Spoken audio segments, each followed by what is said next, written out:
1791, la rédactrice de la Déclaration des droits de la femme et de la citoyenne, c'est aussi une femme de lettres et une intellectuelle qui milite pour l'abolition de l'esclavage, pour le droit au divorce, contre les mariages forcés, contre l'emprisonnement pour dette et bien sûr pour l'égalité totale entre les femmes et les hommes. Entre 1790 et 1793, elle va publier brochure sur brochure et en placarder les murs de Paris.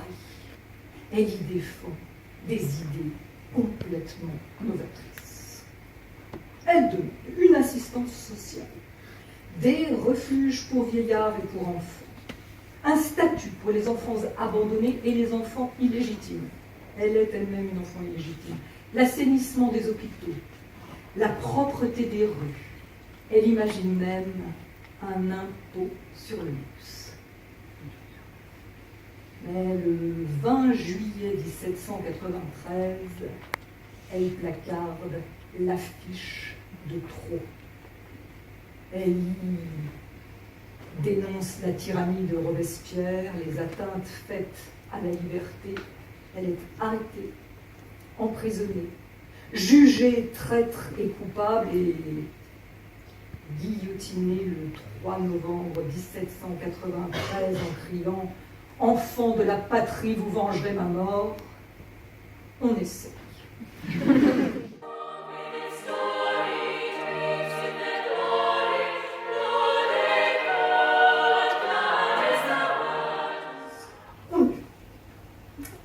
C'est vrai.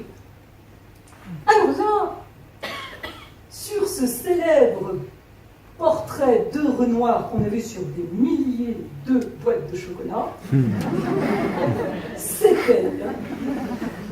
Et à côté, 8 ans plus tard, peinte par Boris Sorel, c'est elle aussi. Boris Sorel. Je dis Boris Sorel comme si tout le monde savait qui était Boris Sorel. Bon, Renoir, ok, mais Boris Sorel. Quelqu'un dans le salle sait qui est Boris Sorel? Pour savoir qui est Boris Sorel, vous savez ce qu'il vous reste à faire. Venir voir la conférence gesticulée. En 1879, Séverine, qui s'appelle encore Caroline Rémy, après un mariage calamiteux et violent qui lui laisse des traces indélébiles, rencontre Jules Vallès à Bruxelles. Elle va d'abord devenir sa secrétaire, puis sa collaboratrice et son amie. Elle va sauver de la faillite La cause du peuple, le journal fondé par Jules Vallès en 1871 pendant la Commune. Et elle en deviendra la rédactrice en chef à la mort de Jules Vallès. Nelly Bly est considérée comme la pionnière du journalisme d'investigation. C'est-à-dire que c'est la première, hommes et femmes confondus, la première en 1880 à se faire engager dans une usine pour dénoncer les conditions de travail des ouvrières. En 1887, elle va se faire interner pendant 10 jours dans un hôpital psychiatrique. Et le récit qu'elle fait de cet internement, d'abord dans les colonnes de son journal, le New York World, puis dans un livre, va pousser la ville de New York à débloquer $1 million pour améliorer les conditions de vie dans les asiles dits de fous. Voilà. J'espère vous avoir prouvé, contrairement à ce qu'osent affirmer certains intellectuels de haut vol quand on leur pose la question la place des femmes dans vos travaux. Avant 1950, il n'y en a pas. Si.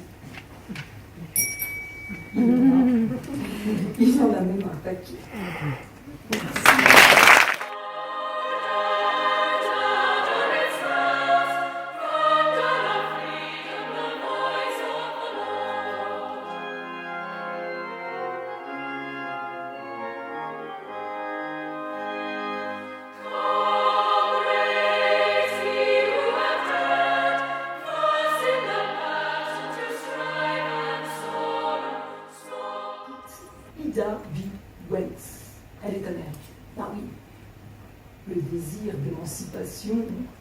des femmes s'éprouve sur toute la planète et il n'y a pas que les femmes blanches à agir.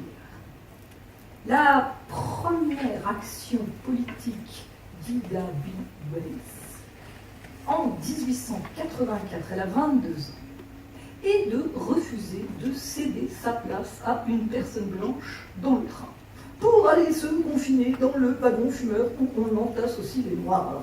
Elle va jusqu'à mordre les contrôleurs. 71 ans avant Rosa Parks, donc, qui fit la même chose dans un bus en 1955 sans mordre le contrôleur.